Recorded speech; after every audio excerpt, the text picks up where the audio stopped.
උන්වහන්සේ උගන්වන පාඩම තමයි මිනිස්සුන්ට කිසිම දෙයක් ගැන ප්‍රතිරූප ගොඩනගන්න එපාලු.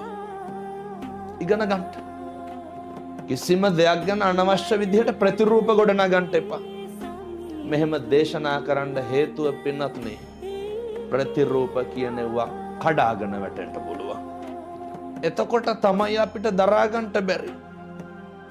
ලාභ ලැබෙන්න පටන් ගත්තාම අපි ඉහළට යනවා වගේම වෙනතුනේ පහලක් නැත්තම් කොහෙද ඉහළක් තියෙන්නේ?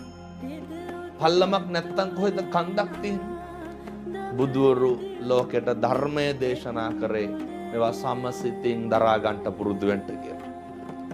බුදුවරු ලෝකයාට මේ දේශනාව පැහැදිලි කරේ අකම්පිතව ජීවත් වෙන්න ඕන නිසා. ඒ නිසා පින්නතුනේ අටලෝ දහමේ කම්පා වීම කියන කාරණය ගැන එක පාරකට වැඩියෙන් පින්නතුන් තව පාරක් හිතන්න වෙනවා.